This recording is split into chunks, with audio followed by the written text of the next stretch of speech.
నేడు ఖమ్మంలో కేసీఆర్ బస్సు యాత్ర చేయనున్నారు.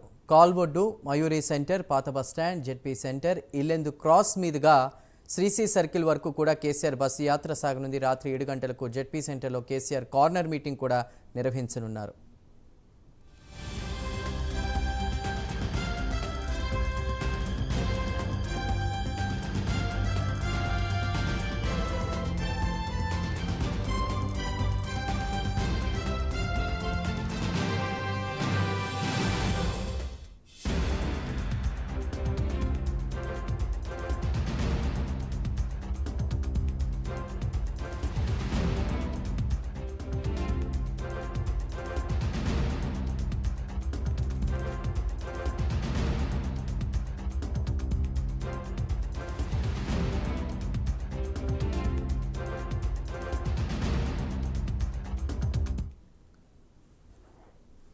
నేడు ఖమ్మంలో కేసీఆర్ బస్సు యాత్రకు సంబంధించిన పూర్తి సమాచారాన్ని మా ప్రతినిధి రజనీకాంత్ అందిస్తారు. రజనీకాంత్,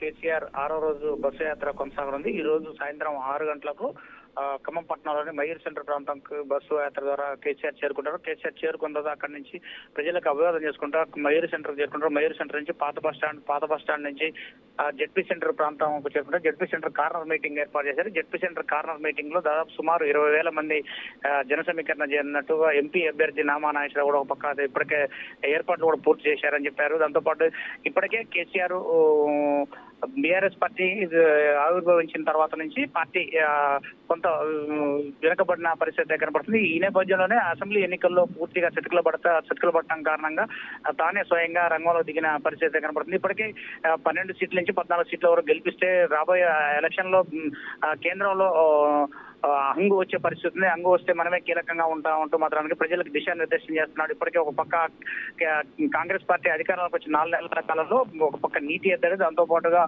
ప్రజలకు అన్ని రకాల అసౌకర్యాలు కల్పిస్తున్నది. కరెంటు, విద్యుత్ 24 గంటల విద్యుత్ సరఫరా చేయడంలో కాంగ్రెస్ ప్రభుత్వం ఫెయిల్ అయింది. 6 గ్యారెంటీల్లో ఒక గ్యారెంటీ కూడా అమలు చేయలేని పరిస్థితి నెలకొంది పరిస్థితి అని చెప్పి రేవంత్ రెడ్డి సర్కార్ పై మాత్రానికి ఏకంగా కేసీఆర్ వాగ్బానాలు ప్రదర్శిస్తున్న పరిస్థితి కనబడుతుంది. ఒక పక్క కేటీఆర్, హరీష్ రావు కూడా ముగ్గురు నేతృత్వంలోనే పార్టీ ప్రచార సరళిని కొనసాగుతున్న నేపథ్యంలో ఇప్పటికే ఒక పక్క సిట్టింగ్ ఎంపీ నామా నాగేశ్వరరావు కూడా రెండోసారి అభ్యర్థిత్వం కేటాయించడంతో ఇప్పటికే ఆయన ఖమ్మం జిల్లా వ్యాప్తంగా ఖమ్మం నియోజకవర్గంలో, ఖమ్మం పార్లమెంట్ పరిధిలోని 7 నియోజకవర్గాల్లో విస్తృత పర్యటన కూడా చేస్తున్నారు. తాజాగా ఈరోజు నామా నాగేశ్వరరావు ఖమ్మం పట్టణంలోని కేసీఆర్ కార్నర్ మీటింగ్ లో, జెడ్పీ సెంటర్ లో కార్నర్ మీటింగ్ లో ప్రసంగించనున్న నేపథ్యానికి సంబంధించి ఇప్పటికే ఏర్పాట్లు కూడా ఈ ఏర్పాట్లు కూడా చేశారు. ఈ సభకు కేసీఆర్ ఏ విధమైన వాగ్బానాలు ప్రదర్శిస్తాడు అనే దానిపై ఖమ్మం జిల్లా ప్రజలు కూడా ఆసక్తిగా చూస్తున్నారు. ఒక పక్క ఖమ్మం జిల్లాలో గత మన ఇటీవల జరిగిన అసెంబ్లీ ఎన్నికల్లో 10 అసెంబ్లీ స్థానాల్లో బీఆర్ఎస్ పార్టీ ఓడిపోవడం, భారీ మెజార్టీ మీద కాంగ్రెస్ అభ్యర్థులు,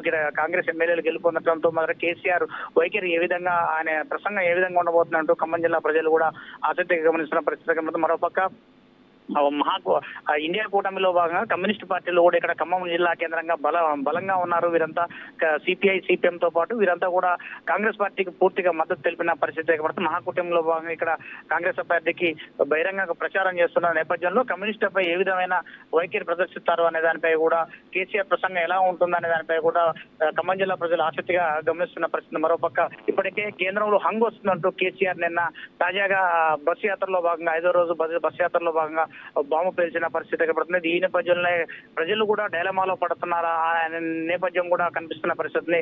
కేసీఆర్ స్పష్టంగా 14 సీట్లు తెలంగాణలో 14 సీట్లు గెలవబోతున్నాం అంటూ మాత్రం ఆయన చెప్పడం వ్యాఖ్యల వెనక ఏ అర్థం ఉందని అంటూ మాత్రం ప్రజలు కూడా చర్చించుకునే పరిస్థితి కనపడుతుంది.